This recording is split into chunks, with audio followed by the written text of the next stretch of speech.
మాట్లాడాలని ఉంది, ప్రేమ గురించి మాట్లాడేంత ధైర్యం లేదు. చెప్పాలని ఉంది, జీవితం గురించి చెప్పేంత అనుభవం లేదు.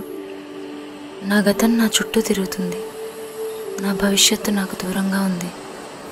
గతం తలుచుకుని బాధపడాలా, నా భవిష్యత్తును చూసి నవ్వాలా అర్థం కావడం లేదు. పిచ్చి ప్రేమ ఇది, సాలీడు గూడు లాంటిది. బయటపడలేము.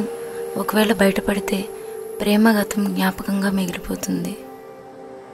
ప్రేమ పలకడానికి ఒక క్షణం చాలు, రాయడానికి 2 అక్షరాలు చాలు, అనుభవించడానికి అర్థం చేసుకోవడానికి జీవితకాలం సరిపోదు. సముద్రంలో అలలు పొంగితే ఒక్కోసారి ఒక్కో వస్తువు బయటపడుతుంది, కానీ జీవితంలో కన్నీటి అల పొంగిన ప్రతిసారి జారిపడేది, బయటపడేది దూరమైన నా ప్రేమ. అదేనా?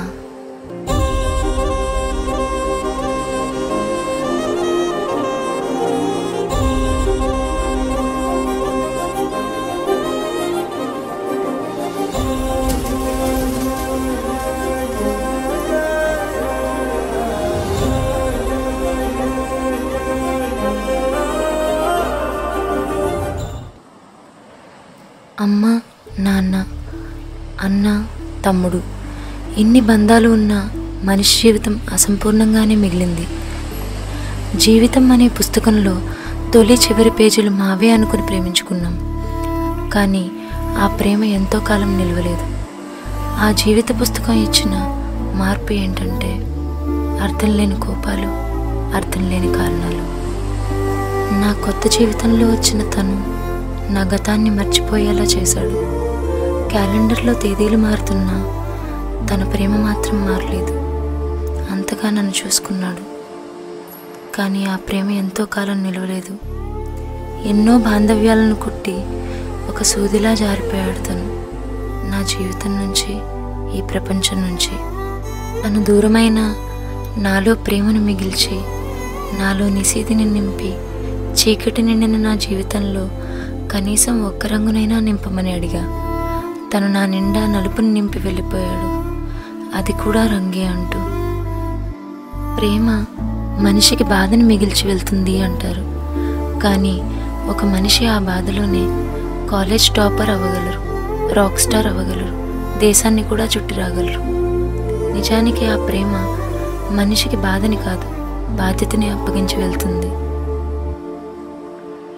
వీడే నా బాధ్యత. అమ్మ అనే పదంలో అంత తీయదనం ఉంటుంది. ఈ మాట చాలు. కనిపించేదే కాదు, కనిపించింది కూడా నమ్మమని చెప్తున్నాయి. నీ నవ్వు నన్ను బ్రతకమని చెప్తుంది. నీ కోసం దూరమైన ఆ ప్రేమ, పంచుకున్న ఆ జీవితం అన్నీ మర్చి నీతో ఉంటా. ఒక అమ్మగా, ఒక నాన్నగా, నీడనిచ్చే చెట్టులా ఎప్పటికీ నీ నుంచి ఆ చిరునవ్వు దూరం అవ్వకుండా చూసుకుంటూ. 25 ఏళ్ల వయసులో ₹1,00,00,000 కోల్పోతే నీకు ఉన్న 75 ఏళ్లలో మళ్ళీ తిరిగి సంపాదించవచ్చు. కానీ 25 ఏళ్ల వయసులో ఒక ప్రేమ కోల్పోతే ఆ ప్రేమ నీకున్న 75 ఏళ్ళు జ్ఞాపకంగా మిగిలిపోతుంది.